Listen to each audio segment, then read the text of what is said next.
E hoje nós vamos falar sobre um tema bem contemporâneo e de extrema importância. Vamos falar sobre a criminalidade que vem crescendo muito no mundo dos adolescentes. Há pouco tempo, em menos de um mês, tivemos, a exemplo, um menino de São Paulo que aparenta-se ter matado a família toda.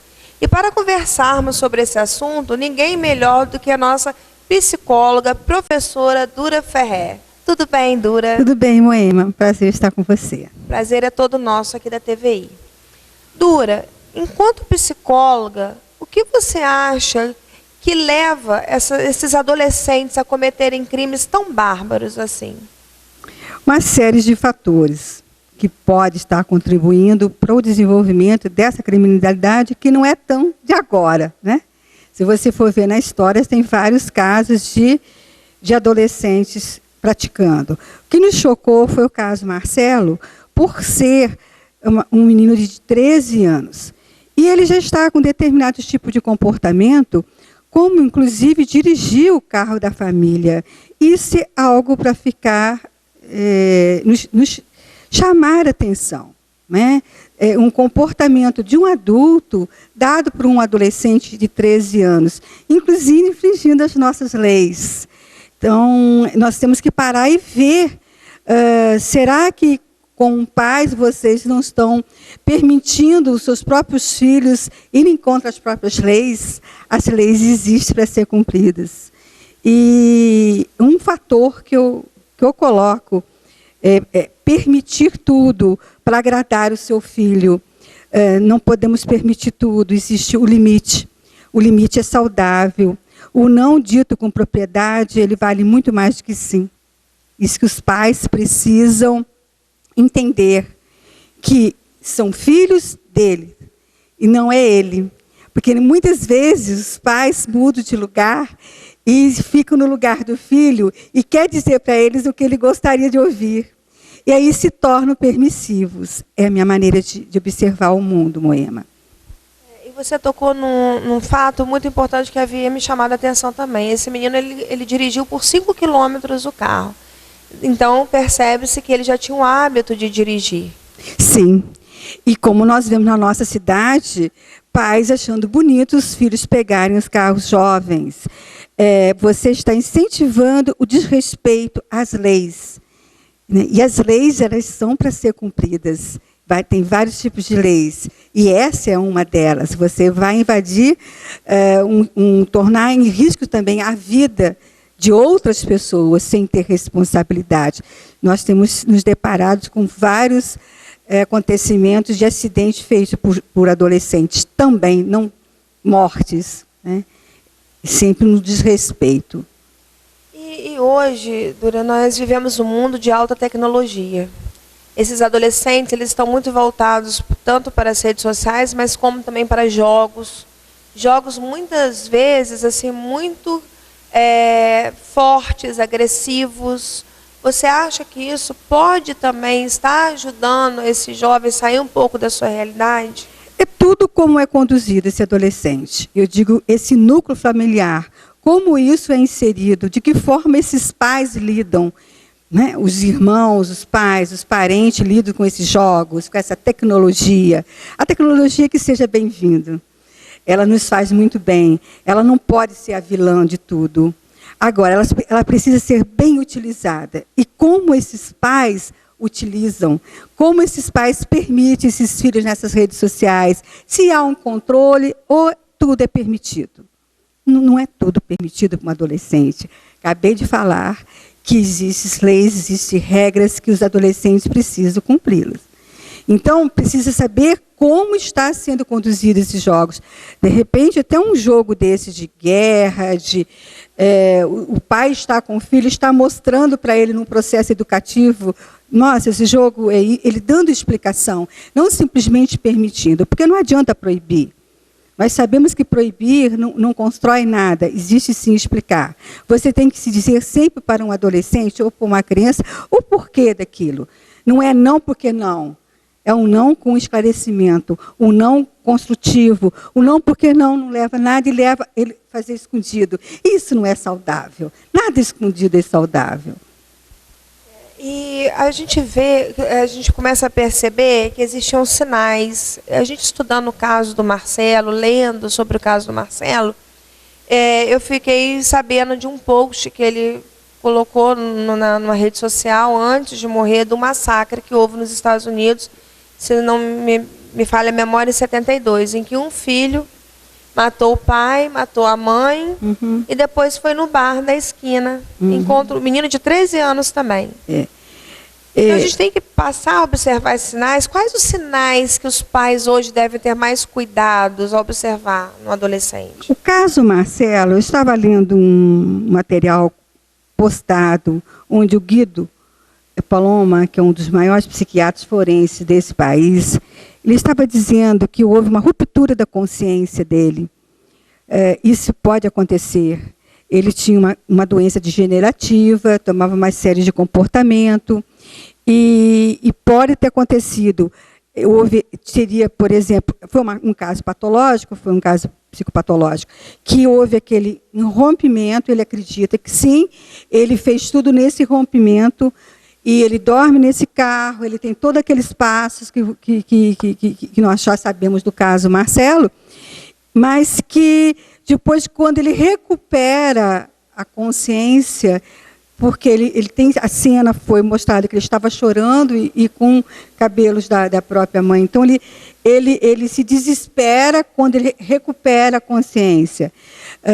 Foi questionado se foi um caso de disritmia, de uma perda do funcionamento cerebral, pode ter acontecido. Hoje tem várias correntes da neurociência, já trazendo essas questões que eu outrora falava da parte biológica em nível de comportamento, mas temos que tomar cuidado, são pesquisas, o que leva, se tem a parte de criminosa, se tem algum componente biológico, são pesquisas que a neurociência faz. Inclusive tem um campo que eles estão querendo divulgar, chamado neurocriminologia, onde eles vão ver se tem trazer essa contribuição para esclarecimento de casos. Hoje que tem muitas posições sobre o caso Marcelo, como diz o próprio Guido Paloma. Pode ter sido essa ruptura de consciência, né? E com causas, várias causas, talvez o assunto colocado em casa por pais serem policiais, ser colocado de uma forma muito descontraída, muito normal, um assunto do corriqueiro dia a dia, não sendo colocado, porque nós sabemos que os ambientes que nós vivemos no nosso trabalho, eles não podem ser reproduzidos na nossa casa. Porque nem sempre nós vivemos ambientes saudáveis no nosso trabalho para trazer para o convívio da nossa família. Então, nós temos que saber separar os nossos papéis. Exercer vários papéis, Moema. Né? Nesse momento, você não está no papel de mãe, você está num papel de entrevistadora, então você tem uma reação totalmente diferente. E quando você chegar em casa, você é a mãe. Então, eu estou aqui, estou exercendo um outro papel. Então, esses papéis que nós temos que saber entrar e sair no nosso dia a dia.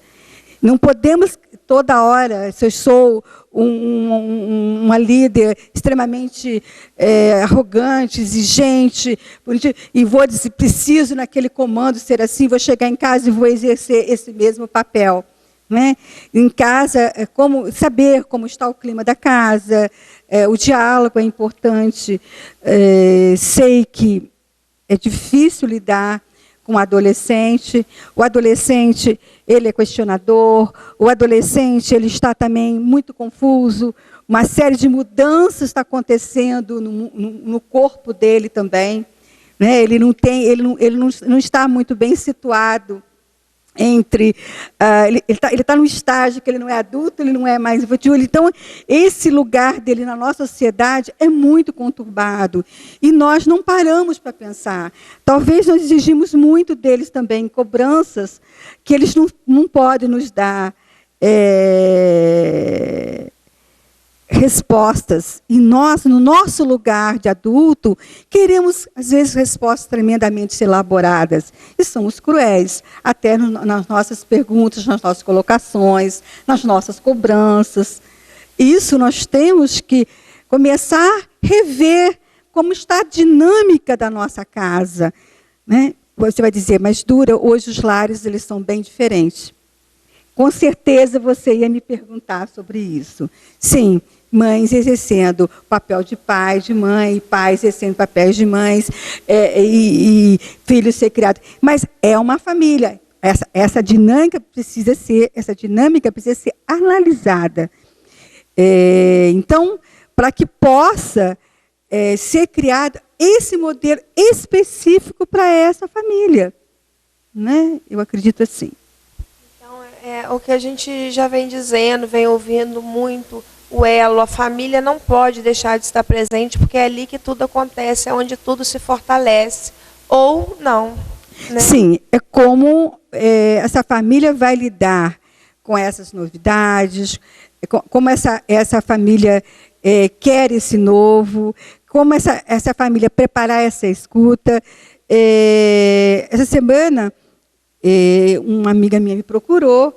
Eu sou uma pessoa que sou procurada por amigos, e ela se deparou soube que a filha estava andando com uma turma que ela não concordava, e ela foi muito rígida com a menina e não a ouviu.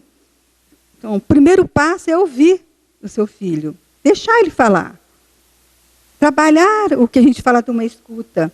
Calma, ouvir o seu filho e não sair punindo, né? Mas nós viemos de um modelo muito punitivo, que até para que as educações eram muito punitivas. Eu vou te bater em cima de ameaças, constrói alguma coisa. Mas as pessoas não respeitavam mais. Será que respeitavam? Elas ficavam com aquilo bloqueado, né? São perguntas que nós temos que nos fazer.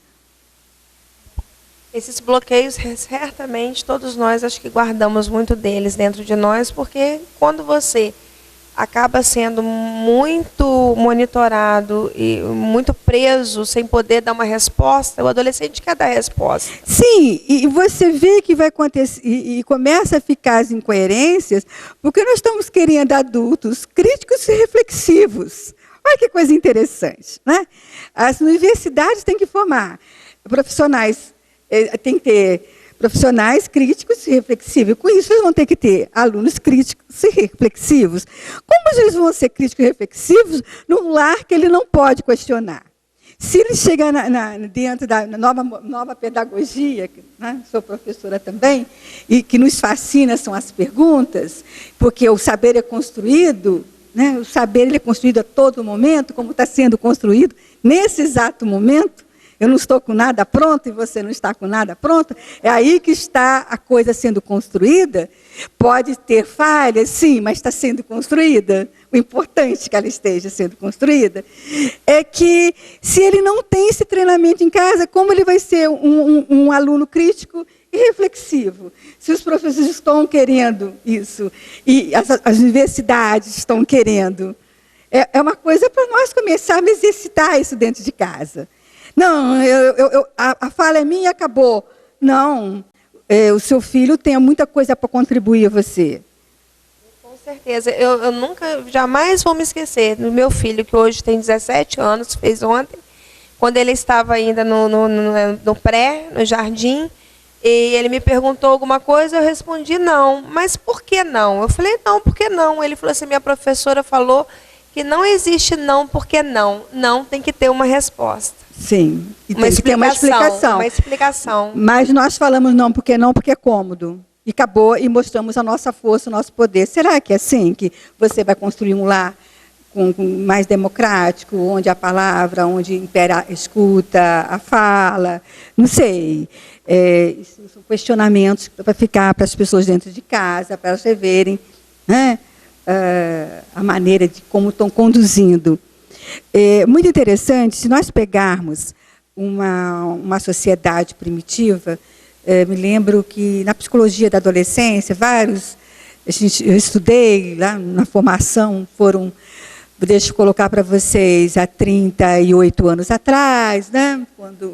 Mas eu tenho 38 anos de formada, então é incrível, antes disso, no meu passeio na cadeira de adolescência, isso era muito colocado sobre a antropologia. As sociedades, tem determinadas sociedades primitivas onde o adolescente é super valorizado.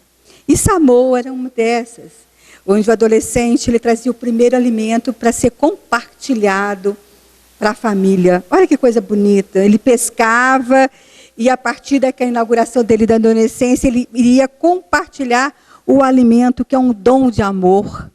O alimento é amor, né? É o primeiro contato que nós temos com o mundo através do alimento, contato, então, do leite materno. Então, essa construção é muito bonita. Por que não colocarmos os nossos adolescentes para ele ir lá buscar, na hora que ele entrar, o pão, e nós fizemos um lindo café, inauguramos a entrada dele com um lindo lanche? Maravilhoso, ele está contribuindo para a alimentação daquela família. Isso realmente é lindo, como tem sociedades em que os mais velhos são tão valorizados, reverenciados. Tem os que nascem também, que são reverenciados, cada um na sua cultura, e essa do adolescente que eu achei maravilhosa. Porque, realmente, a gente lembra disso, entrar na adolescência não é fácil. Você escutar, chamar o adolescente de aborrecente, é uma fala extremamente que não constrói nada. Porque ele não aborrece. Ele te aborrece porque ele está querendo saber das coisas. Ele está também no rito de passagem. Ele vai conhecer um novo. Nós sabemos que o novo nos dá angústia. Estar aqui é uma posição confortável para mim nesse momento? Não é. É confortável para você nesse momento? Não, porque é um novo. O novo sempre traz. Para nós que já somos adultos, eu acredito, por eu ter vivido muito, o novo para mim causa angústia, sim, causa essa ansiedade, imagina para quem está nesse processo de transformação. Temos que refletir sobre isso. Gente, é com muito prazer, assim, que a gente está nesse papo maravilhoso aqui com a Dura, que não é só uma psicóloga, professora, é uma amiga minha particular, que eu admiro demais, e agora está linda, cada vez mais linda, e dá vontade que esse papo se estendesse por horas. E a gente conversa, quando a gente conversa muito tempo juntas. Eu queria agora, que no finalzinho desse papo, você passasse para a gente, não sei, uma dica. Não sei se você daria dica, porque eu já sei mais ou menos o que você pensa. Mas um recado, principalmente para os pais que estão em casa nos assistindo, que têm seus filhos adolescentes, para a gente parar, eu tenho os meus, para que a gente possa analisar um pouquinho mais sobre o assunto.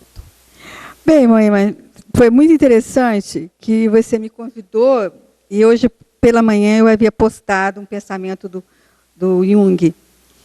E vou até ler, porque eu achei que tem muito a ver sobre sobre a nossa abordagem. O Jung fala assim, Carl Jung: os sapatos que ficam bem numa pessoa são pequenos para outra. Não existe receita para a vida que sirva para todos. Então, eu quero dizer o seguinte: eu não tenho receita para dar para os senhores pais. Porque cada casa tem uma dinâmica. As próprias receitas de bolo, nem sempre o bolo fica tão bonito igual a quem as criou. Porque existe um diferencial que é o fazer. Né?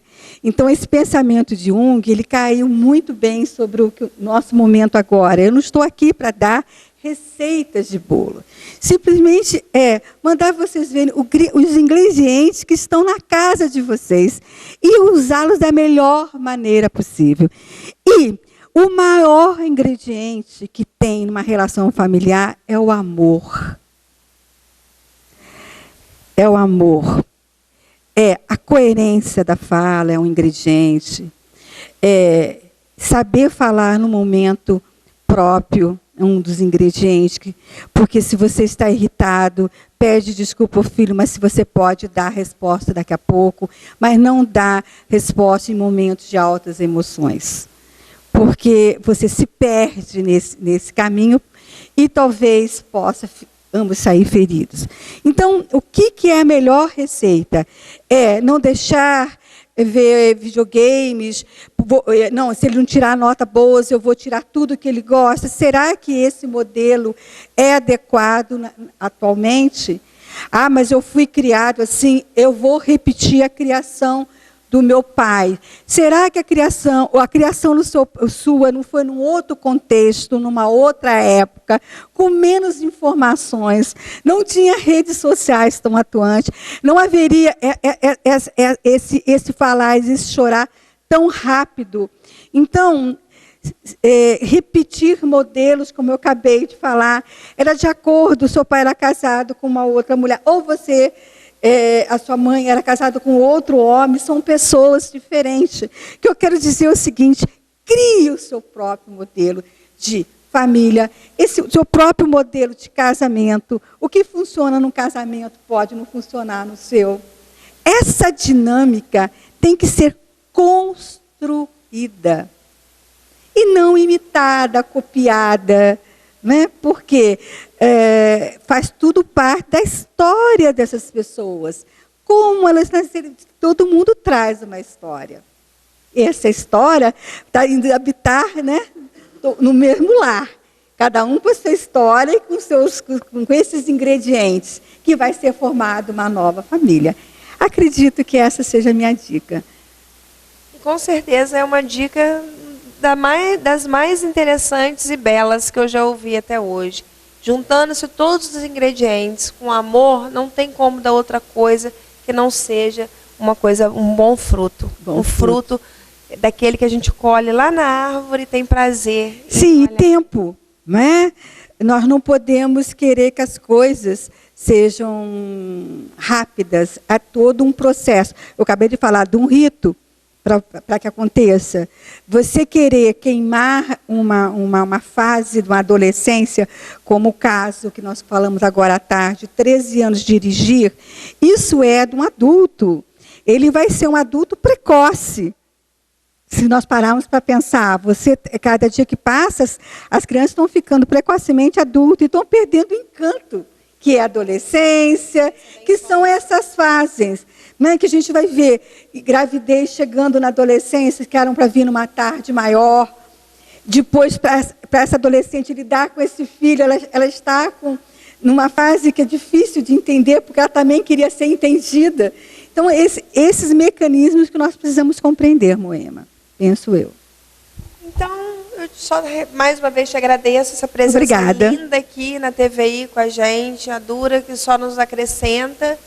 E ficamos por aqui. Em breve, mais entrevistas, mais coisas boas, mais dicas para vocês que estão aí em casa.